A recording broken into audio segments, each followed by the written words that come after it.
ഞാൻ കണ്ട കാഴ്ചയെന്ന് പറഞ്ഞു കഴിഞ്ഞാൽ കരഞ്ഞുകൊണ്ടിരിക്കുന്ന കുട്ടിയുടെ കഴുത്തിനോട് ചേർത്ത് പയ്യൻ പിടിച്ചിട്ടുണ്ട്. കുട്ടി ചോദിക്കുന്നത് എന്നെ കൊല്ലുമോ എന്ന് ചോദിച്ചു. ജസ്ന മരിയ ജെയിംസിനെ ഞാൻ കണ്ടു എന്ന് വ്യക്തമായി പറയുകയാണ്. ഞാൻ ചോദിച്ചു എവിടെയാണ് കണ്ടത്, എപ്പോഴാണ് കണ്ടത്? എനിക്ക് വാക്കുകൾ കിട്ടുന്നില്ല. ഞാൻ ഒരുപാട് ചോദ്യങ്ങൾ ഇങ്ങനെ തുടരെ ചോദിച്ചുകൊണ്ടിരിക്കുന്നു. ജസ്ന മരിയ ജെയിംസിനെ കണ്ടു എന്ന് പറഞ്ഞ് മണിക്കൂറുകൾക്ക് മുൻപ് എനിക്കൊരു കോൾ വരികയാണ്. ഞെട്ടിക്കുന്ന കോളാണ്. ആ വാക്കുകൾ കേട്ടപ്പോൾ എൻ്റെ കൈകാലം വിറച്ചുപോയി. കാരണം മലയാളികളെല്ലാവരും അറിയുവാൻ വേണ്ടി ആഗ്രഹിച്ചിരുന്ന, കാത്തിരുന്ന വളരെ വലിയൊരു വാർത്തയാണ് ജസ്ന എവിടെ. മണിക്കൂറുകൾക്ക് മുൻപ് വന്ന ആ കോൾ എന്നെ നടുക്കിക്കളഞ്ഞു. എന്താണ് സംഭവിച്ചത്? എന്താണ് ഇദ്ദേഹത്തിന് എന്നോട് പറയാനുള്ളത്? ജസ്നയെ എന്നാണ് കണ്ടത്? എൻ്റെ പ്രധാനപ്പെട്ട ചോദ്യം അതായിരുന്നു. പക്ഷേ അദ്ദേഹം എന്നോട് പറഞ്ഞു, ഒരു കാരണവശാലും എന്നാണ് കണ്ടത്, എവിടെയാണ് കണ്ടതെന്നുള്ളതൊന്നും ഈ ഫോണിൽ പറയാൻ പറ്റില്ല, നിങ്ങൾ നേരിൽ വരൂ എന്ന് പറയുകയാണ്. TV19 കേരള ചാനലിൽ വാർത്തകളുടെ ഭാഗമായിട്ട് നമ്മൾ വാർത്തകൾ വാട്സാപ്പ് ചെയ്യാമെന്ന് പറഞ്ഞ് നമ്പറുകൾ കൊടുത്തിട്ടുണ്ട്. ആ നമ്പറുകളിൽ നിരന്തരം എനിക്ക് കോളുകൾ വരുന്നുണ്ട്. അതിൽ പലതും ഭീഷണി കോളുകളാണ്. അതുകൊണ്ട് തന്നെ ഞാൻ ഒരുപാട് അലേർട്ടായി. ഇനി എന്നെ ആക്രമിക്കാനാണോ? അതുകൊണ്ട് അദ്ദേഹം പറഞ്ഞ ആ ജില്ലയിലുള്ള പോലീസ് സ്റ്റേഷനിൽ വിവരം അറിയിച്ച് ഞാൻ അങ്ങോട്ട് പുറപ്പെടുകയാണ്. എന്താണ് അദ്ദേഹത്തിന് പറയാനുള്ളത്? ജസ്നെ എന്നാണ് കണ്ടത്? നമുക്ക് നോക്കാം. അപ്പോൾ ദുഃഖത്തോടുകൂടി പറയട്ടെ, ഏത് ജില്ലയിലാണ്, എവിടെയാണ് ഞാൻ വന്ന് ഇപ്പോൾ ഈ ട്രെയിൻ ഇറങ്ങിയിരിക്കുന്നത് എന്നുള്ളത് എനിക്ക് പറയാൻ വേണ്ടി സാധിക്കില്ല. കാരണം അദ്ദേഹം എന്നോട് പറഞ്ഞു, ഞാനത് വെളിപ്പെടുത്തണം എന്നുണ്ടെങ്കിൽ ജില്ല ഏതാണ്, ഞാൻ ആരാണ്, അതൊന്നും അദ്ദേഹം എന്നോട് സംസാരിക്കുമ്പോൾ തന്നെ അദ്ദേഹത്തിൻ്റെ മുഖം മറച്ചേ കാണിക്കാവൂ എന്നൊക്കെ എന്നോട് അദ്ദേഹം ആദ്യം തന്നെ പറഞ്ഞിരുന്നു. ജസ്നെ എവിടെയാണ് കണ്ടത്? വളരെ പ്രധാനപ്പെട്ടിട്ടുള്ള ആ വെളിപ്പെടുത്തൽ അങ്ങോട്ടേക്ക് നീങ്ങുകയാണ്. അദ്ദേഹത്തിന് എന്താ പറയാനുള്ളത് നമുക്ക് നോക്കാം. വരും. ജസ്നയെക്കുറിച്ചുള്ള നടുക്കുന്ന ആ വെളിപ്പെടുത്തൽ നടത്തിയ അദ്ദേഹമാണ് ഇപ്പോൾ എൻ്റെ മുമ്പിലുള്ളത്. ഞാൻ അദ്ദേഹത്തിനോട് സംസാരിച്ചു തുടങ്ങുകയാണ്. എന്താണ് അദ്ദേഹത്തിന് എന്നോട് പറയാനുള്ളത്? നമസ്കാരം. നമസ്കാരം സാർ. എന്നാണ് കണ്ടത്? ഈ പെൺകുട്ടിയെ കണ്ടത് എവിടെ വെച്ചാണ്? ഇത് ആ കുട്ടി നഷ്ടപ്പെട്ട സമയത്താണോ, അല്ലെങ്കിൽ ഇപ്പോൾ ഈ കഴിഞ്ഞ ദിവസങ്ങളിലാണോ? ഇതൊക്കെ അറിയാൻ വേണ്ടിയിട്ട് അത്യാകാംക്ഷയിൽ ആയിരുന്നു ഞാൻ. എന്താണ് അങ്ങേക്ക് പറയാനുള്ളത്? സാർ, തീർച്ചയായിട്ടും ഞാൻ എൻ്റെ കണ്ട കാഴ്ചകൾ, കാര്യങ്ങളെക്കുറിച്ചിട്ട് ഞാൻ വ്യക്തമായിട്ടെല്ലാം സാറിനോട് പറഞ്ഞു തരാം. പിന്നെ ജസ്നയെ പോലുള്ളൊരു കുട്ടിയെ ഞാൻ കണ്ടിരുന്നു എന്നുള്ളത് കറക്റ്റാണ്. അപ്പം അത് ദയവ് ചെയ്ത് എൻ്റെ പേരോ അല്ലെങ്കിൽ എൻ്റെ ഫേസോ മറ്റു കാര്യങ്ങളോ മീഡിയയിലൂടെ സംപ്രേഷണം ചെയ്യില്ല. കാരണം ഞാൻ നിൽക്കുന്ന പ്രൊഫഷനുമായിട്ട് ബന്ധപ്പെട്ട് അത് വളരെ ദോഷം ചെയ്യും. അതുമല്ല, ഈ കേസൊക്കെ ഇങ്ങനെ ഇരിക്കുന്ന സമയത്ത് അത് ഇനി വേറെ എന്തെങ്കിലും തരത്തിലേക്കൊന്നും പോകണ്ട. പക്ഷേ ഇത് അന്വേഷണത്തിന് എന്തെങ്കിലും രീതിയിൽ സഹായമാകുമെങ്കിൽ അത് ഞാൻ ബന്ധപ്പെട്ട അധികാരികളോട് ഏത് കാര്യവും തുറന്ന് ഞാൻ അങ്ങനോട് പറഞ്ഞിരുന്നു. അങ്ങയുടെ പേര് വെളിപ്പെടുത്തരുതെന്ന് പറഞ്ഞുകൊണ്ട് ഞാൻ അങ്ങയുടെ പേര് പോലും ചോദിക്കാതെ ഞാൻ ഇൻ്റർവ്യൂ സ്റ്റാർട്ട് ചെയ്തത്. അങ്ങ് ചോദിച്ച ഈ കാര്യം ഞങ്ങൾ തീർച്ചയായിട്ടും അംഗീകരിക്കുന്നതാണ്. ഒരു കാരണവശാലും അങ്ങയുടെ മുഖം ഞങ്ങൾ വ്യക്തമാക്കി കൊടുക്കുന്നതല്ല. എൻ്റെ കണ്ട കാര്യം ഞാൻ തുറന്ന് തന്നെ കാര്യങ്ങൾ സംസാരിക്കാം. കാരണം ഞാൻ ഇത് ശ്രദ്ധിക്കാൻ കാര്യം, ഞാൻ ഒരു മാസത്തിന് മുമ്പ് കുറച്ച് വീഡിയോ യൂട്യൂബിൽ കാണുകയും അന്നാണ് ശരിക്കും ഞാൻ ഈ മോളുടെ തിരോധാനമായിട്ട് ബന്ധപ്പെട്ട് 1-2 വീഡിയോ കാണുന്നതിൻ്റെ ഭാഗമായിട്ട് ഞാൻ റിട്ടയർഡ് SPയുടെ ഒരു വീഡിയോ കാണാനിടയായി. അപ്പോൾ അദ്ദേഹം പറയുന്നുണ്ട്, തിരോധാനമായിട്ട് ബന്ധപ്പെട്ട് 1-2 ദിവസം പോലീസ് വ്യക്തമായിട്ട് ഇത് അന്വേഷിക്ക് കിട്ടിയായിരുന്നു. അപ്പം അതുമായിട്ട് ബന്ധപ്പെട്ട് ഈ മംഗലാപുരത്തെ ഒരു കേസൊക്കെ ഇതിനകത്ത് ആ വീഡിയോയിൽ പറയുന്നുണ്ടായിരുന്നു. അപ്പോൾ അത് ഞാൻ മുൻപും പറയുന്നുണ്ട്. അതെ. അപ്പോൾ അത് ഞാൻ അന്നേരം ആ വീഡിയോ ഞാൻ 1-2 തവണ കാണാനിടയായി. പക്ഷേ അന്നേരം എനിക്ക് എൻ്റെ പെട്ടെന്ന് മനസ്സിൽ ഞാൻ ഈ കുട്ടിയുടെ വീഡിയോയും ഈ കുട്ടിയുടെ ഫേസും ഒക്കെ കണ്ടപ്പോൾ എൻ്റെ മനസ്സിൽ പെട്ടെന്ന് ട്രെയിനിൽ യാത്ര ചെയ്യേണ്ട വന്ന ഒരവസ്ഥയിൽ ഞാൻ ഇതേ സാദൃശ്യമുള്ള ഒരു കുട്ടിയെ ഞാൻ കാണുകയുണ്ടായി. അത് അന്നോട്ട് എൻ്റെ മനസ്സിലുണ്ടെങ്കിൽ പോലും എനിക്കിതിൻ്റെ ഈ കേസിൻ്റെ എന്താണ് എങ്ങനെയാണ് എന്നൊന്നും എനിക്ക് ആധികാരികമായിട്ട് അറിയത്തില്ല അന്നൊന്നും. പക്ഷേ ഈ വളരെ അടുത്ത സമയത്താണ് ഞാൻ ഇതിനെക്കുറിച്ചിട്ടുള്ള ന്യൂസുകൾ കൂടുതൽ കാണാൻ തുടങ്ങിയതും ശ്രദ്ധിക്കാൻ തുടങ്ങിയതും ഒക്കെ. അപ്പോൾ ഇത് ശരിക്കും അങ്ങ് ഈ ജസ്നയെ കുറിച്ചുള്ള വാർത്തകൾ, ജസ്ന നഷ്ടപ്പെട്ട സമയത്ത്, ജസ്നയെ നമുക്ക് നഷ്ടപ്പെട്ട ആ സമയത്തുള്ള വാർത്തകളൊന്നും അന്ന് ആ സമയത്ത് നമ്മളിതൊന്നും ശ്രദ്ധിക്കുന്നില്ലല്ലോ സാറേ. ഞാൻ ഒരു കാരണവശാലും അങ്ങനെയുള്ള ഒരു ന്യൂസോ അങ്ങനെയൊന്നും ശ്രദ്ധിക്കാത്ത ഒരാളാണ്. യൂട്യൂബിൽ അഥവാ എന്തെങ്കിലും ഉണ്ടെങ്കിൽ എൻ്റെ പ്രൊഫഷനുമായിട്ട് ബന്ധപ്പെട്ട കാര്യങ്ങൾ ഞാൻ വളരെ സെർച്ച് ചെയ്യുന്ന ഒരാളാണ്. അതായത് എൻ്റെ പ്രൊഫഷൻ എന്ന് പറഞ്ഞു കഴിഞ്ഞാൽ ഞാൻ എപ്പോഴും ബാംഗ്ലൂർ പോകുന്ന ഒരാളാണ്. കൂടുതലും മംഗലാപുരത്തേക്ക് പോകുന്ന ഒരാളാണ്. ഒരു 22 വർഷമായിട്ട് ഞാൻ 1-2 എൻ്റെ പ്രൊഫഷനുമായിട്ട് ബന്ധപ്പെട്ട് എപ്പോഴും യാത്ര ചെയ്യുന്ന ഒരാളാണ്. അപ്പോൾ ഞാൻ യാദൃച്ഛികമായിട്ട് എനിക്ക് പെട്ടെന്ന് തന്നെ ഒരു മോർണിംഗ് ദിവസം എനിക്ക് മംഗലാപുരത്തേക്ക് പോകേണ്ട ഒരു ആവശ്യമാണ്. കാരണം എൻ്റെ ക്ലയൻറ്റ് അവിടെ ഈവനിങ്ങിൽ അവിടെ എത്തുവാണ്.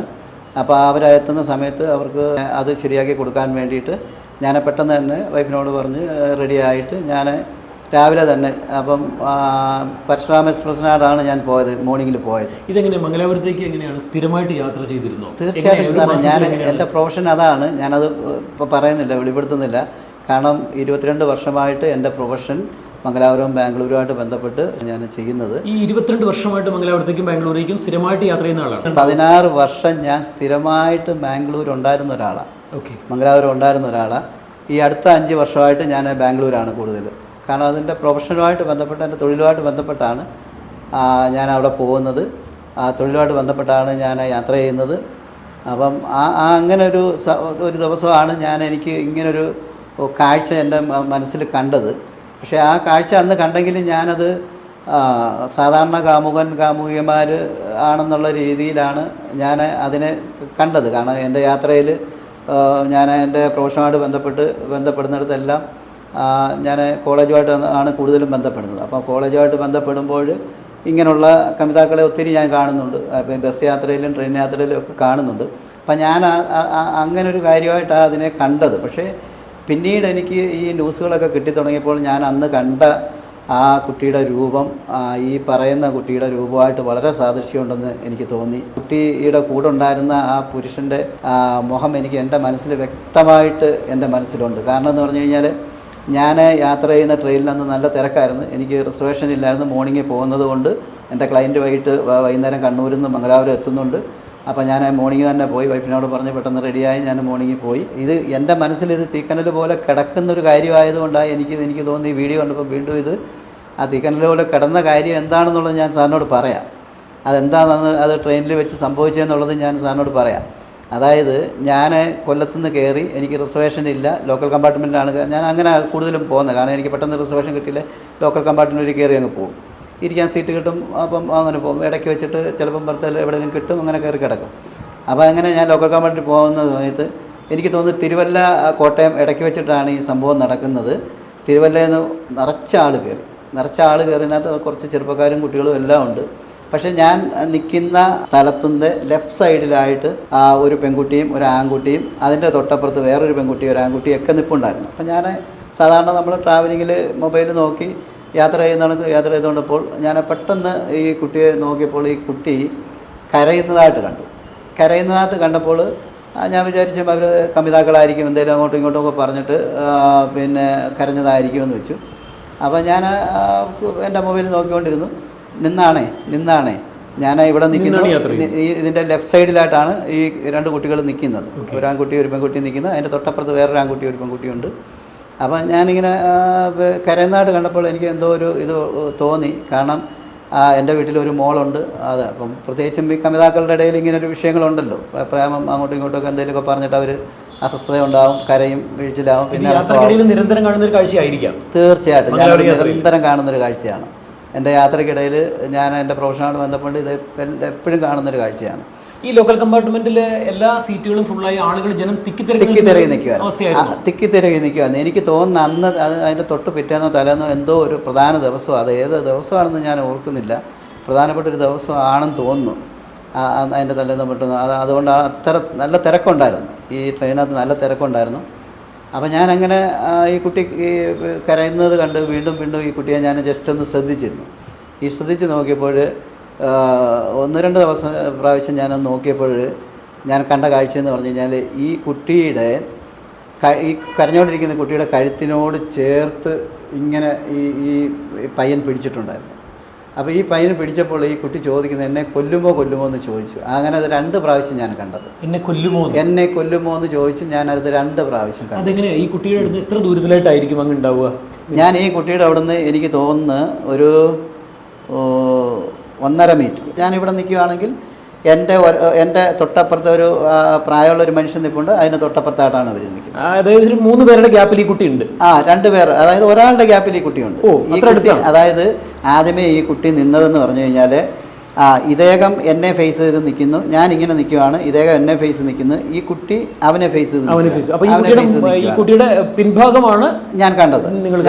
ജീൻസും ടോപ്പുമാണ് ഈ കുട്ടി ഇട്ടിരിക്കുന്നത്. ജീൻസും ടോപ്പുമാണ് ഇട്ടിരിക്കുന്നത്. ഈ പിൻഭാഗമാണ് കണ്ടത്. അപ്പം ഞാനിതിനെ പെട്ടെന്ന് ശ്രദ്ധിച്ചില്ല. പക്ഷേ കുറച്ച് സമയം കഴിഞ്ഞപ്പോൾ ഈ കുട്ടി സൈഡ് തിരിഞ്ഞപ്പോൾ ഈ കുട്ടിയുടെ ഇടത് ഭാഗം എനിക്ക് കാണാം, കരയുന്നതായിട്ട് കാണാം. ഇദ്ദേഹം ഇങ്ങനെ അന്നേരമാണ് ഈ കരയുന്നോണ്ടിരുന്നപ്പോൾ ഇദ്ദേഹം ഈ കുട്ടിയുടെ കഴുത്തിന് ഇങ്ങനെ കയറി പിടിച്ചത്. അപ്പോൾ ഈ കുട്ടി ചോദിക്കുന്നുണ്ട് എന്നെ കൊല്ലുമോ എന്ന് ചോദിക്കുന്നത്. അത് എൻ്റെ അടുത്ത് നിന്ന് ആളും കേട്ടിട്ടുണ്ട്. അയാളും നോക്കി, അന്നേരം അയാളും നോക്കി, ഞാനും നോക്കി. ഇത് ഞാൻ നോക്കിയപ്പോൾ ഈ പയ്യൻ എന്നെ രൂക്ഷമായിട്ട് നോക്കി, രൂക്ഷമായിട്ടൊന്ന് നോക്കി. ഈ പയ്യൻ എന്നെ രൂക്ഷമായിട്ട് നോക്കിയപ്പോൾ ആ കുട്ടിയും എന്നെ തിരിഞ്ഞു നോക്കി. ആ തിരിഞ്ഞു നോക്കിയപ്പോൾ ഈ പറഞ്ഞ ജസ്നയായിട്ട് ബന്ധപ്പെട്ട ഈ പല്ലിൽ കമ്പി ഞാൻ കണ്ടതാണ്. ഈ ഐഡൻറ്റി എന്ന് പറയുന്നത് നമുക്കിപ്പോൾ ജസ്നെ കാണുമ്പോൾ ഐഡൻറ്റി ചെയ്യുന്നത് ഇതാണല്ലോ, പല്ലിൽ കമ്പിയും ഈ കണ്ണാടി. അത് ഞാൻ കണ്ടു.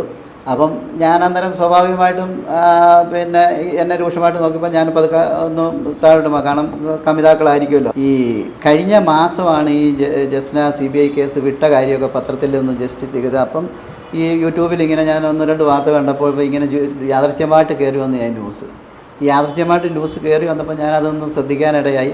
അപ്പോൾ എൻ്റെ മനസ്സിൽ ഞാൻ അന്ന് കണ്ട ഒരു കുട്ടിയുടെ മുഖം ആണല്ലോ ഈ കുട്ടി എന്നുള്ളത് എനിക്ക് പരിപൂർണമായിട്ട് എനിക്ക് ഇത് വന്നു. അതുപോലെ തന്നെ ഈ പയ്യൻ്റെ പിന്നെ മുഖം എൻ്റെ മനസ്സിൽ വ്യക്തതയുണ്ട്.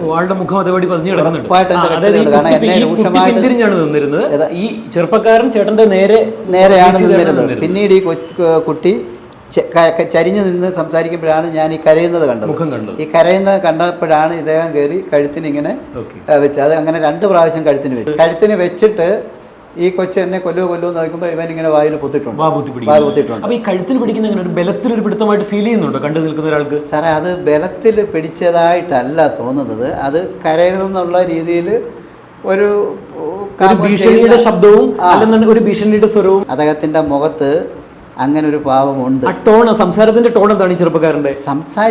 അദ്ദേഹം സംസാരിക്കുന്നില്ല. ഈ കുട്ടിയാ ചോദിച്ചത്, കരഞ്ഞുകൊണ്ട് എന്നെ കൊല്ലുവോ, ഇങ്ങനെ പിടിച്ചപ്പോൾ എന്നെ കൊല്ലുവോ എന്ന്. ഇവൻ ഒരു വാക്ക് പോലും മറുത്തു പറയുന്നില്ല. ഒരു സംസാരം അവൻ സംസാരിക്കുന്നില്ല.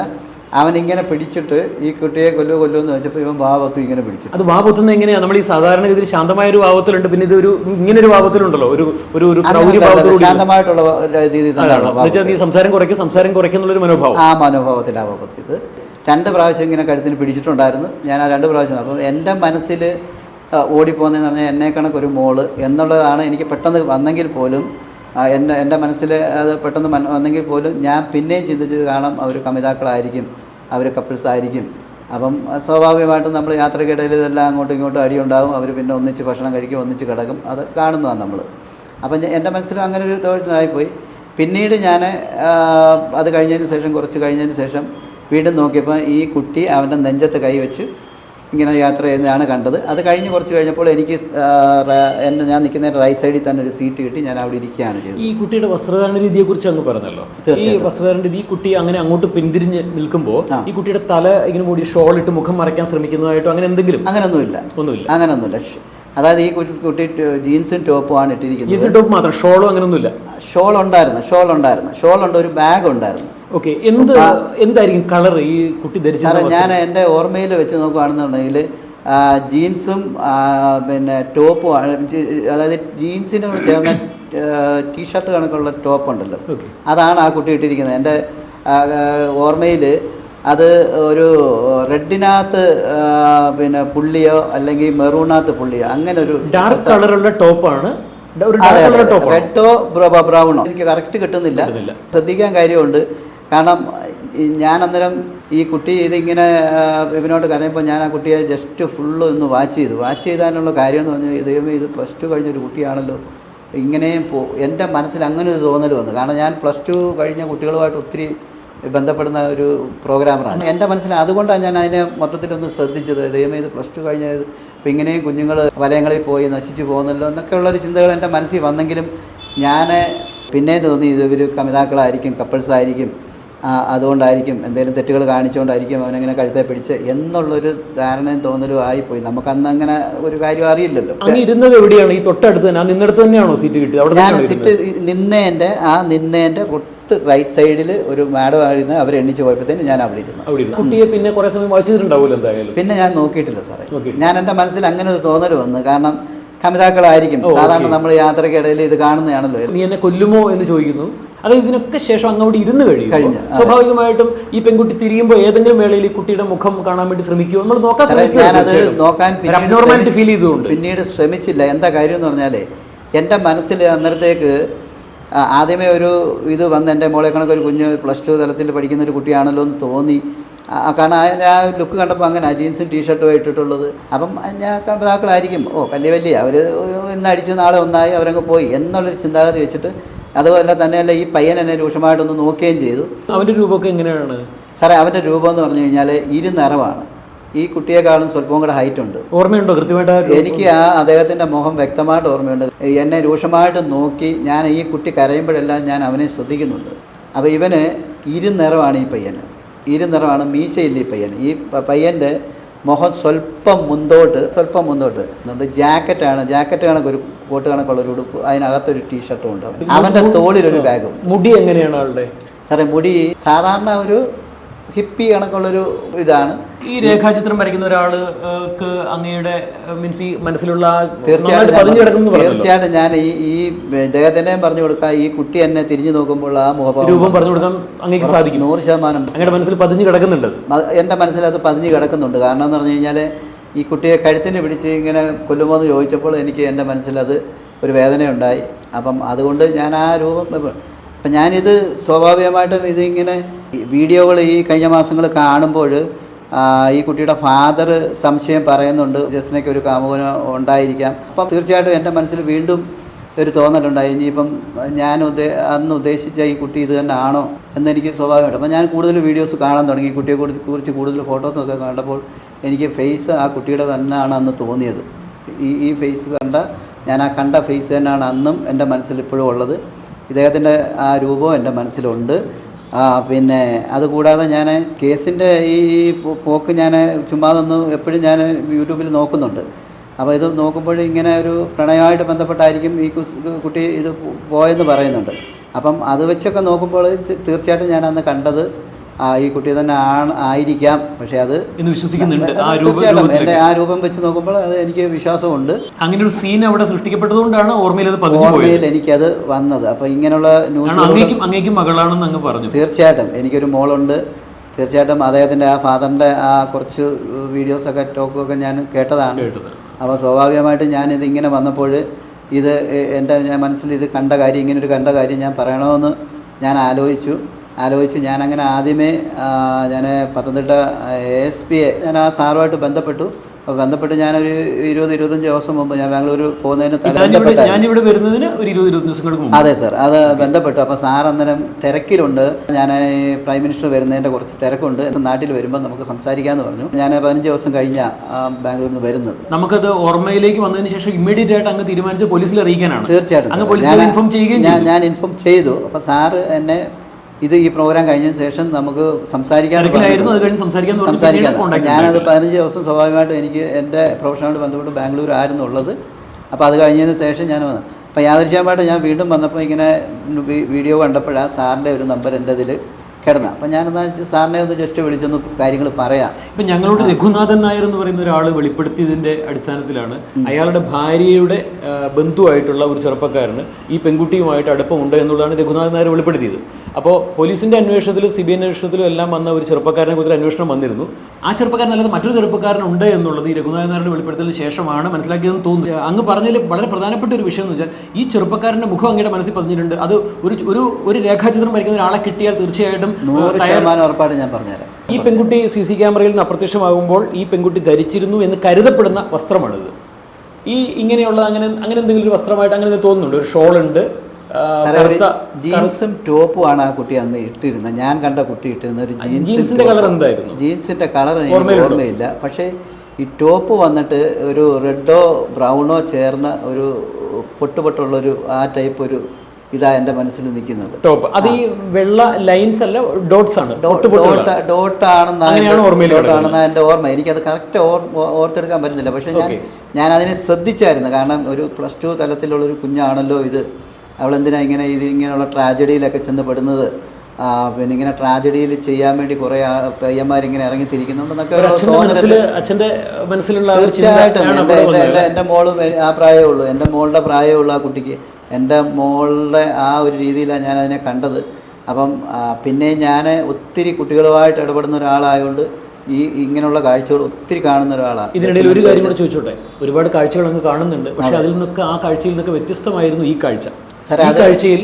ഈ കാഴ്ചയിൽ കൃത്യമായിട്ട് ആ കുട്ടി അങ്ങ് പറഞ്ഞ ആ ഒരു ടോൺ എനിക്ക് എൻ്റെ മനസ്സിൽ തോന്നിയത് എന്നെ നീ കൊല്ലുമോ അങ്ങനെയുള്ള ആ ചോദ്യം കേട്ടപ്പോൾ അങ്ങ് എന്തുകൊണ്ടാണ് അത് എന്നാൽ പിന്നെ ഇതൊന്ന് പോലീസിൽ ഇപ്പോൾ തന്നെ എന്താ ഇതൊരു അപകട സൂചന അങ്ങേക്ക് മണത്തിരുന്നു? അത് സാറേ അങ്ങനല്ല സാറേ, അത് ഈ കുഞ്ഞ് കരഞ്ഞ് കഴിയുമ്പോഴാണ് ഇദ്ദേഹം ഇങ്ങനെ കഴുത്തിൽ ഇങ്ങനെ പിടിച്ചിട്ട് വാ പൊത്തി പിടിച്ച് ഇങ്ങനെ കഴുത്തിൽ പിടിച്ചിട്ടാണ് വാ പൊത്തി. അത് 2 പ്രാവശ്യം അദ്ദേഹം അങ്ങനെ ചെയ്തു. ഞാനത് നോക്കിയപ്പോൾ അവൻ എന്നെ രൂക്ഷമായിട്ട് നോക്കുകയും ചെയ്തു.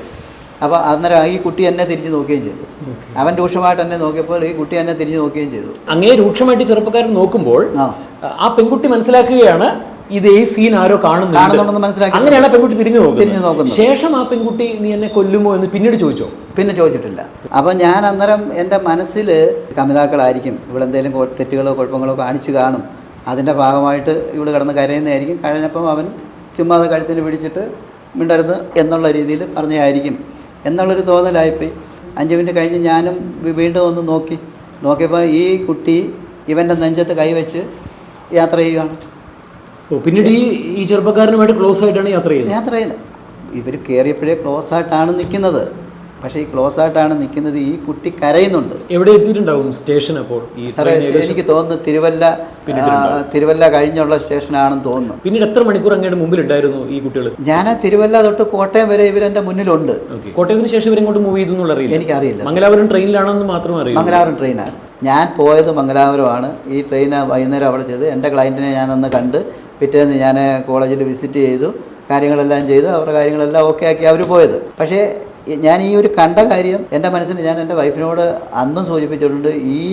ഈ അടുത്തിടയ്ക്ക് ഈ വാർത്ത വന്നപ്പോഴും എൻ്റെ ഭാര്യയോട് ഞാൻ പറഞ്ഞെടി ഞാൻ ഇങ്ങനൊരു കാഴ്ച കണ്ട് അത് ഈ കുട്ടിയെ കണക്കാണ് എന്നുള്ളത് ഞാനത് പറഞ്ഞു. എൻ്റെ ഭാര്യ പറഞ്ഞു അത് പിന്നെ വെറുതെ ആവശ്യമില്ലാത്ത കാര്യത്തിനൊന്നും പോകണ്ട, ചുമ്മാതെ തോന്നലായിരിക്കും എന്നൊക്കെ ഉള്ള.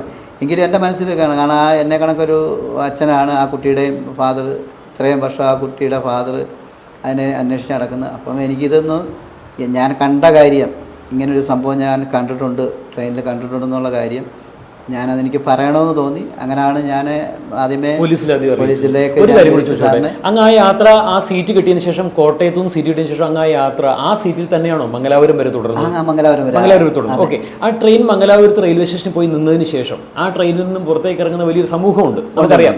അപ്പൊ ആ യാത്രയിൽ ഇതുപോലെയുള്ള ആ ചെറുപ്പക്കാരായിട്ടുള്ള കോളേജ് കുട്ടികളെല്ലാവരോടും കൂടി പഠിക്കുന്ന കുട്ടികളെല്ലാവരോടും കൂടുതൽ ഒരു സമൂഹം അത് മംഗലാപുരത്ത് ഇറങ്ങിയിരുന്നു. ഒരുപാട് വലിയ കുട്ടികളുടെ സമൂഹം എല്ലാ ദിവസവും ഉണ്ട്.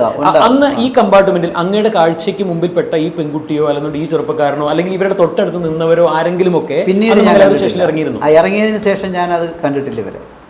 ഞാൻ പിന്നെ അത് ഈ കപ്പിൾസ് ആയിരിക്കും, അവരുടെ എന്തെങ്കിലും ഇഷ്യൂസ് ആയിരിക്കും എന്ന് വെച്ചിട്ട് ഞാൻ പിന്നെ അതിനെ കെയർ ചെയ്യാനോ അല്ലെ പിന്നെ അതിനെ ഫോളോ ചെയ്ത് പോകാനോ ഞാനൊന്നും അതിന് ശ്രമിച്ചിട്ടേ ഇല്ല. കാരണം നമ്മളത് ചെയ്യുന്നത് ശരിയല്ലല്ലോ. അപ്പം അങ്ങനെ ഞാനത് ഞാൻ ബാംഗ്ലൂർ വന്നു. അപ്പം പിന്നെ എൻ്റെ ക്ലയൻറ്റ് അവിടെ എത്തിയിട്ടുണ്ടായിരുന്നു. ഞാൻ പെട്ടെന്ന് തന്നെ മംഗലാപുരം ജസ്നയുടെ ആ ഒരു മുഖ സാദൃശ്യമുള്ള കുട്ടിയെ കണ്ടു എന്ന് പറയുമ്പോൾ അത് ഈ കോവിഡിന് മുൻപായിരുന്നു, കോവിഡിന് ശേഷം എന്ന് വെച്ചാൽ ഈ കുട്ടിയെ നഷ്ടപ്പെട്ട ഈ അടുത്ത ദിവസങ്ങളിലാണോ എന്നുള്ളതാണ്? അല്ലല്ല സാറേ, ഇത് കോവിഡിന് മുമ്പാണ് ഈ സംഭവം ഞാൻ കണ്ടിരിക്കുന്നത്. കോവിഡിന് ശേഷം ജസ്ന നഷ്ടപ്പെട്ടു എന്ന് പറഞ്ഞതിന് ശേഷം പിന്നീട് ഒരു വലിയൊരു കാലഘട്ടത്തിന് ശേഷമല്ല അങ്ങ് ഈ കാഴ്ച കാണുന്നത്. ഈ മുഖം കണ്ടപ്പോ ഇത് ഈ ജസ്ന നഷ്ടപ്പെട്ട് വാർത്തയൊക്കെ പുറത്തു വന്നിരിക്കുന്ന സമയമാണ്. അപ്പൊ അങ്ങനെയാണെന്നുണ്ടെങ്കിൽ അന്നൊന്നും എനിക്ക് ഇതിനെ കുറിച്ചിട്ട് യാതൊരു അറിവുമില്ല.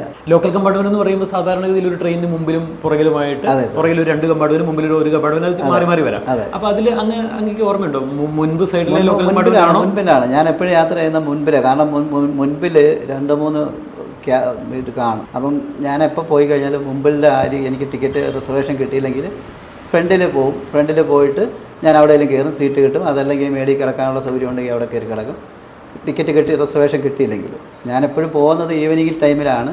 കാരണം മോർണിംഗ് അവിടെ എത്തത്തക്കണൊക്കെ എപ്പോഴും പോകുന്നത്. പക്ഷേ എൻ്റെ ക്ലയൻറ്റ് അന്ന് വൈകുന്നേരം എത്തുമെന്ന് പറഞ്ഞുകൊണ്ട് ഞാൻ ഏർലി മോർണിംഗ് ഇവിടുന്ന് പോയി. എനിക്ക് തോന്നുന്നു നമ്മുടെ കേരളത്തിലെ പെൺകുട്ടികൾ മിസ്സായിട്ടുള്ള അല്ലെങ്കിൽ ചെറിയ കുട്ടികൾ മിസ്സായിട്ടുള്ള ഒട്ടനവധി കേസുകൾ ഉണ്ടായിട്ടുണ്ടെന്നുണ്ടെങ്കിലും ജസ്ന മരിയ ജെയിംസ് എന്ന് പറയുന്ന ഒരു പെൺകുട്ടിയെ പോലെ അത്രയധികം തീവ്രമായിട്ടുള്ള അന്വേഷണം നടന്നിട്ടുള്ള മറ്റൊരു സംഭവമേ നമ്മുടെ കേരളത്തിൽ ഉണ്ടായിട്ടില്ല. അത് വളരെ വ്യക്തമായിട്ട് പറയാൻ വേണ്ടി സാധിക്കും. ഇവിടുന്ന് ഒരു കുട്ടി മിസ്സായി മംഗലാപുരത്തൊക്കെ ചെന്ന് കഴിഞ്ഞാൽ അവിടെ 70% ആൾക്കാരും പർദ്ദയിട്ട് നടക്കുന്നവരാണ്. ഞാനിതിപ്പം ഈ കുട്ടി അങ്ങനെ പോയിരിക്കുമെന്നല്ല പറഞ്ഞത്, തെറ്റിദ്ധരിക്കരുത്. അത് ഒരു പക്ഷേ ഒരു കാരണവശാലും നമുക്ക് ഒരാളെ ഐഡൻറ്റിഫൈ ചെയ്യാൻ പറ്റത്തില്ല. എല്ലാവരും ഒരു 60-70% പെൺകുട്ടികളും അവർ പർദ്ദയിട്ടാണ് നടക്കുന്നത്. അപ്പം പഠിക്കാൻ പോകുന്ന പിള്ളേർ വരെ അങ്ങനെ നടക്കുന്നു. അങ്ങനെ പോകുന്ന പിന്നെ സ്ഥലമാണ് മംഗലാപുരം എന്ന് പറയുന്നത്. പക്ഷെ നമുക്ക് ഒരാളെ പെട്ടെന്ന് ഐഡൻറ്റിഫൈ ചെയ്യാനോ അങ്ങനെ കാര്യങ്ങളോ ഒരാൾ കണ്ണ് മാത്രമേ കാണാൻ പറ്റൂ. ആ കേസിന് പിന്നാലെ ലോക്കൽ പോലീസ് പോയി ഇപ്പോൾ CBI എൻക്വയറി വന്ന് ഒരു ക്ലോഷർ റിപ്പോർട്ട് കൊടുത്തു. പിന്നീട് ജസ്നയുടെ പിതാവ് ഞങ്ങളുടെ ഇൻ്റർവ്യൂവിൻ്റെ ഒക്കെ ഒരു ബേസിലാണ് എന്നുള്ളതാണ് വിശ്വസിക്കുന്നത്. അതിൻ്റെ ഒരു ടേണിംഗ് പോയിന്റ് എന്ന് പറയുന്നത് രഘുനാഥൻ നായർ ഞങ്ങളുടെ TV9 കേരള ചാനലിൽ തന്ന ഇൻ്റർവ്യൂ ആണെന്നുള്ളതാണ് ഞാൻ ഇന്ന് വിശ്വസിക്കുന്നത്. അദ്ദേഹം കോടതിയിൽ അപേക്ഷ സമർപ്പിച്ചു. അങ്ങനെ ക്ലോഷർ റിപ്പോർട്ട് കൊടുത്ത് CBI വീണ്ടും അന്വേഷണം ആരംഭിച്ചിരിക്കുകയാണ്. അത്രയും വലിയൊരു സംഭവമാണ് നമ്മുടെ നാട്ടിൽ നടന്നിരിക്കുന്നത്. അപ്പോൾ അതിലാണ് അങ്ങയുടെ ഈ വെളിപ്പെടുത്തൽ. അപ്പോൾ തീർച്ചയായിട്ടും എന്താണ് സംഭവിച്ചത് എന്നുള്ളത് അറിയാൻ വേണ്ടിയിട്ട് ഞങ്ങൾക്ക് എല്ലാവർക്കും ആകാംക്ഷയുണ്ട്. അതുകൊണ്ടാണ് അങ്ങ് വിളിച്ച മണിക്കൂറുകൾ കൂടി ഞാൻ ഓടി ഇവിടെ എത്തിയത്. തീർച്ചയായിട്ടും സാറേ, ഞാൻ എന്താണ് സംഭവിച്ചതെന്നുള്ളതും എനിക്കറിയില്ല. എൻ്റെ ജീവിതത്തിൽ ഇങ്ങനൊരു കാഴ്ച ഞാൻ കണ്ടിട്ടുണ്ട്. അത് ഞാൻ എവിടെ വേണേലും ഞാൻ പറയാൻ തയ്യാറാണ്. ഈ കുട്ടിയുടെ രൂപമായിട്ട് ബന്ധപ്പെട്ട ഒരു കുട്ടിയായിരുന്നത്. ജസ്നയായിട്ട് ബന്ധപ്പെട്ട് ഞാൻ പിന്നീട് ഞാൻ ഈ അടുത്ത സമയങ്ങളിലെല്ലാം ആ കുട്ടിയുടെ വീഡിയോയും പിന്നെ പോസ്റ്ററുകളും ഒക്കെ നോക്കുന്നുണ്ട്. അപ്പം എനിക്ക് എൻ്റെ മനസ്സിൽ അത് തന്നെ ആണ്. പിന്നെ ഈ കൂടെ നിന്ന അദ്ദേഹത്തിൻ്റെ മുഖവും എൻ്റെ മനസ്സിലുണ്ട്. ഞാനത് വേണമെങ്കിൽ എവിടെ വേണേലും സാർ ഈ പറഞ്ഞ കണക്ക് വരുവാണെങ്കിൽ ഒരാളെ കൊണ്ട് വരപ്പിക്കാൻ പറ്റുമെങ്കിൽ അത് വരപ്പിച്ചിട്ട് കേസിന് എന്തെങ്കിലും അത് മുന്നോട്ട് പോകാനുള്ള കാര്യങ്ങളാവുമെങ്കിൽ തീർച്ചയായിട്ടും നല്ലതായിരിക്കും. കാരണം ആ കുട്ടിയെ സംബന്ധിച്ച് എൻ്റെ മോളെ കണക്കുള്ള ഒരു മോളാണ്. അവളെവിടെയെങ്കിലും ജീവനോടുണ്ടെങ്കിൽ തീർച്ചയായിട്ടും അതിനെ കിട്ടിയാൽ എപ്പോഴും നല്ലതാണെന്ന് വിശ്വസിക്കുന്ന ഒരാളാണ് ഞാൻ ഈ കണ്ട കാര്യം എവിടെ വേണേലും ഞാൻ പറയാൻ തയ്യാറാണ്. അതിന് എന്തെങ്കിലും മുന്നോട്ടൊരു കാര്യം കിട്ടുമെങ്കിൽ അത് കിട്ടിക്കോട്ടെ. എന്തായാലും അങ്ങ് പറഞ്ഞ വാക്ക് ഞങ്ങൾ തീർച്ചയായിട്ടും ഞങ്ങൾ വാക്ക് പാലിക്കും. അങ്ങയുടെ മുഖമോ അങ്ങയുടെ അഡ്രസ്സോ അങ്ങയുടെ പേരോ ഒന്നും ഞങ്ങൾ വെളിപ്പെടുത്തില്ല. അങ്ങ് കാണിച്ച ഈ വലിയൊരു മനസ്സെന്ന് പറയുന്നത് തീർച്ചയായിട്ടും കേസന്വേഷണത്തിന് ഇതൊരു സപ്പോർട്ടാകുമെന്നുണ്ടെങ്കിൽ അതൊരു വലിയ കാര്യമാണ്. ഇത്രയും കാലയളവിന് ശേഷവും അങ്ങ് ഇതൊരു ഈ സമൂഹത്തിൽ നമ്മൾ ഇങ്ങനെയുള്ള വെളിപ്പെടുത്തലുകൾ നടത്തുന്ന ആളുകളെ പിടിച്ചിരുത്തി അവരെ കുറ്റക്കാരാക്കാനൊക്കെ ശ്രമിക്കുന്ന ഒരു സമൂഹമാണ്. അവിടാണ് വിഷയം. അപ്പം എന്നെ സംബന്ധിച്ച് ഞാൻ ഇത് 2-3 പ്രാവശ്യം ഇത് പറഞ്ഞാലോ എന്ന് ചിന്തിപ്പോഴും മനസ്സ് ബാക്കിലോട്ട് പോയായിരുന്നു. കാരണം ഇനി ഞാനിത് പറഞ്ഞിട്ട് ഇനി വാദി പ്രതിയാവോ എന്നുള്ളൊരു ഒരു ഇത് വരരുത്. അങ്ങ് ഇത് മുന്നോട്ട് വന്നതിന് അങ്ങേക്ക് എത്ര നന്ദി പറഞ്ഞാലും മതിയാവില്ല. കാരണം ഇങ്ങനൊരു ചങ്കൂറ്റത്തോടുകൂടി ഇത് പറയാൻ വേണ്ടി കാണിക്കുന്ന ഒരു മനസ്സിന് എന്താ പറയുക, നന്ദി അറിയിക്കും. ഇന്നത്തെ സാറുമായിട്ട് സംസാരിക്കുന്ന കാര്യം എൻ്റെ വീട്ടിൽ പറഞ്ഞിട്ടില്ല. വൈഫ് കുറച്ച് ടെൻഷനിലുള്ള ആളാണ്. പിന്നെ മക്കളോട് ഞാനങ്ങനെ കാര്യം പറയാറില്ല. എങ്കിലും വൈഫിനോടെല്ലാം തുറന്ന് പറയുന്ന ഒരാളാണ്. അപ്പോൾ ഇത് കഴിഞ്ഞിട്ട് ഞാൻ എന്തായാലും പറയും, ഞാനിങ്ങനെ വന്ന് ഇങ്ങനെ കാര്യങ്ങൾ പറഞ്ഞു എന്നുള്ളത് പറയും. അപ്പം അതല്ലെന്നുണ്ടെങ്കിൽ അതിന് മുമ്പ് അവൾക്ക് ഭയങ്കര ടെൻഷനാകും. എന്തായാലും അത്യധികം വേദനിപ്പിക്കുന്ന ചില വാക്കുകൾ അത് കേട്ടതുകൊണ്ടാണ് ഇദ്ദേഹം ആ കുട്ടിയെയും ആ ചെറുപ്പക്കാരനെയും നോക്കിയത്. അത് കൃത്യമായി നാളുകൾക്ക് ശേഷം അതൊരു മുറിവായി ഇപ്പോൾ കുറച്ച് ദിവസങ്ങളായിട്ട് അദ്ദേഹത്തിന് ഉറക്കം പോലും സാധിക്കുന്നില്ലാത്തൊരവസ്ഥയിൽ ഇപ്പോൾ അദ്ദേഹം എത്തി നിൽക്കുകയാണ്. തുറന്ന് പറയാതിരിക്കാൻ വേണ്ടി സാധിക്കാത്തൊരവസ്ഥ. അതുകൊണ്ട് അദ്ദേഹം ആദ്യമേ തന്നെ പോലീസിൽ ഇത് ഇൻഫോം ചെയ്യാൻ വേണ്ടി ശ്രമിച്ചു. അന്ന് ആ ഉദ്യോഗസ്ഥൻ പ്രൈം മിനിസ്റ്ററോ മറ്റോ വരുന്നതിനോട് ബന്ധപ്പെട്ടുള്ള തിരക്കിലായിരുന്നു എന്ന് ഇദ്ദേഹത്തിനോട് പറയുകയും ഇദ്ദേഹം പിന്നീട് ഇദ്ദേഹത്തിനോട് ബന്ധപ്പെടാൻ വേണ്ടി പറയുകയും അങ്ങനെ അതങ്ങ് നീണ്ടുപോയി. പിന്നീട് അറിയിക്കാൻ വേണ്ടി സാധിച്ചില്ല. അതിനുശേഷം TV9 കേരളയിൽ ഈ രഘുനാഥൻ നായരുമായിട്ടുള്ള ബന്ധപ്പെട്ടുള്ള വാർത്തയും മറ്റും ഇദ്ദേഹം കാണുകയും അങ്ങനെയാണ് എന്നെ ബന്ധപ്പെടുന്നത്. ജസ്ന എന്ന പെൺകുട്ടി മലയാളികളുടെ എല്ലാവരുടെയും ഒരു തീരാ നൊമ്പരമാണ്. മലയാളികളെല്ലാവരുടെയും മനസ്സിൽ അവളങ്ങനെ പതിഞ്ഞ് അങ്ങനെ കാറ് പെയ്ത് കിടക്കുക എന്നത് നമ്മൾ പറയുന്നത് പോലെ അത്രയും പതിഞ്ഞ് കിടക്കുകയാണ് ജസ്ന എന്ന് പറയുന്ന പെൺകുട്ടി. അവൾക്ക് എന്ത് സംഭവിച്ചു, അവൾ ജീവിച്ചിരിപ്പുണ്ടോ എന്നുള്ള ചോദ്യത്തിന് പിന്നീട് ഇപ്പോൾ ഈ ഇടക്കാലങ്ങളിൽ ആളുകൾ പറയുന്നുണ്ട്, പല കാര്യങ്ങളും പുറത്തു വരുന്നു. അവൾ മരണപ്പെട്ടിരിക്കുന്നു. അവൾ മരണപ്പെട്ടിരിക്കുന്നു എന്നുണ്ടെങ്കിൽ അവൾ എവിടെയാണ് അവളെ അടക്കം ചെയ്തിരിക്കുന്നത്, അവൾ മരണപ്പെട്ടത് എങ്ങനെയാണ്, ഇതൊക്കെ അറിയുവാനായിട്ട് നമുക്കെല്ലാവർക്കും മലയാളികൾക്ക് എല്ലാവർക്കും അവകാശമുണ്ട്. കാരണം എൻ്റെയും നിങ്ങളുടെയും എല്ലാം കുടുംബാംഗത്തെ പോലെയുള്ള നമ്മുടെ എല്ലാവരുടെയും സഹജീവിയായിട്ടുള്ള മലയാളി പെൺകുട്ടി അവൾ നഷ്ടമായാൽ തീർച്ചയായിട്ടും അത് അറിയുവാനുള്ള അവകാശം നമുക്ക് ഓരോരുത്തർക്കും ഉണ്ട്. അവൾക്ക് എന്താണ് സംഭവിച്ചത് എന്ന് നമുക്ക് എല്ലാവർക്കും അറിഞ്ഞേ മതിയാവൂ. അതിൻ്റെ പേരിൽ ഒരുപാട് അന്വേഷണങ്ങൾ ഇപ്പോൾ നമ്മൾ കേരളം മുഴുവൻ കണ്ടു കഴിഞ്ഞ കാര്യമാണ്. വീണ്ടും ഇത് അന്വേഷണം മുന്നോട്ട് നടന്നുകൊണ്ടിരിക്കുന്നു. ജസ്ന ഉണ്ടോ, നമ്മെ വിട്ടു പോയോ എന്നൊക്കെയുള്ള സംശയങ്ങളും ചോദ്യങ്ങളും ഇപ്പോൾ ഈ ഇടക്കാലങ്ങളിൽ ഇങ്ങനെ ഉയർന്നു കേൾക്കുമ്പോൾ അവൾ നമ്മെ വിട്ടു പോയി അങ്ങനെയൊക്കെയുള്ള ചില കണ്ടെത്തലുകളിലേക്കൊക്കെ പലരും എത്തിച്ചേരുമ്പോൾ ഈ ഒരു വെളിപ്പെടുത്തൽ പ്രതീക്ഷ നൽകുന്നതാണ്. അവൾ എവിടെയോ ജീവിച്ചിരിപ്പുണ്ട് എന്നുള്ള ആ ഒരു പ്രതീക്ഷ അങ്ങനെ ഉണ്ട് എന്നുണ്ടെങ്കിൽ തീർച്ചയായിട്ടും ജസ്നയുടെ പിതാവ് പറയുന്നുണ്ട്, അവൾ എവിടെയെങ്കിലും ഉണ്ട് എന്നുണ്ടെങ്കിൽ അവൾ എന്നെ വിളിക്കും, അവൾക്ക് എന്നെ വിളിക്കാതിരിക്കാനാവില്ല എന്ന് ജസ്നയുടെ പിതാവ് പറയുന്നുണ്ട്. ഒരു അച്ഛൻ്റെ നൊമ്പരം. ആ അച്ഛനെയും അല്ലെങ്കിൽ ജസ്നയുടെ സഹോദരി, ജസ്നയുടെ സഹോദരനായിട്ടൊരു ചെറുപ്പക്കാരൻ, അവരോടൊക്കെ സംസാരിക്കാതിരിക്കുവാനായിട്ട് ജസ്നയ്ക്കാവുമോ? അങ്ങനെ ഒരു വല്ലാത്ത സ്വഭാവത്തിനുടമയൊന്നും ആയിരുന്നില്ല ജസ്ന. നല്ലൊരു പെൺകുട്ടി, വളരെ പൊന്നുപോലെ സ്വഭാവമുള്ള എന്നൊക്കെ നമ്മുടെ നാടൻ രീതിയിൽ പ്രയോഗം അങ്ങനെ നമ്മൾ പറയാറുള്ളൂ. അതുപോലെ നല്ലൊരു സ്വഭാവത്തിനുടമയായിട്ടുള്ള നല്ലൊരു പെൺകുട്ടി. അവൾ ആരുടെയെങ്കിലും കസ്റ്റഡിയിലാണ് എന്നുണ്ടെങ്കിൽ തീർച്ചയായിട്ടും പുറത്ത് ആ വിഷയം വരേണ്ടതുണ്ട്. അതിനുവേണ്ടി എല്ലാ പ്രയത്നങ്ങളും മുന്നോട്ട് തുടർന്നുകൊണ്ട് തന്നെ ഇരിക്കും. Anyway, thank you.